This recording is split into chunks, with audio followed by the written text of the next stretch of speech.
सत्ता की भूख में इंसानियत और शहादत को मोदी सरकार पीछे छोड़ आई है।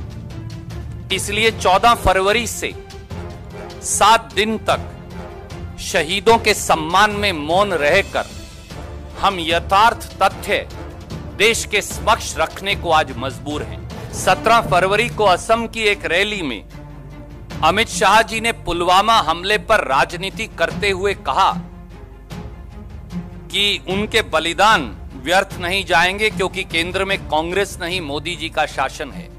मोदी शाह की जोड़ी को आतंकवाद पर राजनीति करने की बुरी आदत है। जब मुंबई 26/11 का आतंकी हमला चल रहा था तो उस वक्त श्री नरेंद्र मोदी मुंबई में आतंकी हमले के स्थान के पास सरकार की आलोचना करने वाली एक प्रेस वार्ता का उद्बोधन कर रहे थे। 28/11 को जब हमारी सेना उन आतंकियों को बंबई से साफ करने में लगी थी तो भारतीय जनता पार्टी रक्त रंजित इश्तिहार देकर वोट की अपील कर रही थी।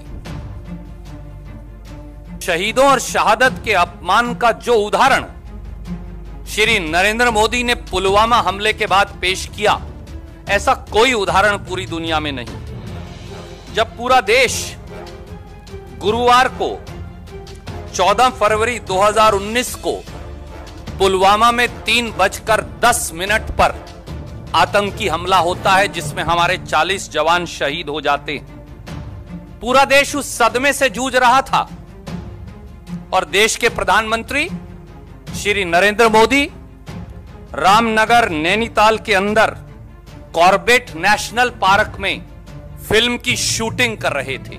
3:10 पर हमला होता है, 6:45 तक प्रधानमंत्री फिल्म की शूटिंग करते हैं, नौका विहार करते हैं, अपना प्रचार प्रसार करते हैं। क्या दुनिया में ऐसा कोई प्रधानमंत्री है?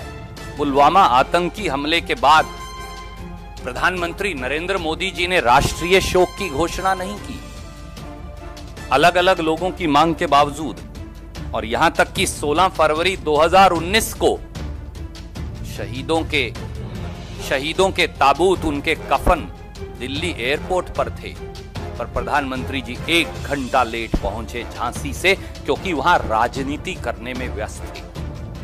प्रधानमंत्री जी, आप अपने राष्ट्रीय सुरक्षा सलाहकार और गृह मंत्री और खुफिया तंत्र की विफलता के लिए अपनी जिम्मेवारी क्यों स्वीकार नहीं करते?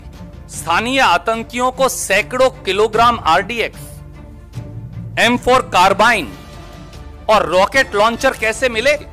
एक RDX ले जा रही कार को जम्मू श्रीनगर नेशनल हाईवे, जहां काफिले के लिए सैनिटाइजेशन के लिए स्टैंडर्ड प्रोटोकॉल का पालन करना पड़ता है, वहां प्रवेश करने की अनुमति कैसे मिली जिससे हमारे सैनिक हताहत हो पाए?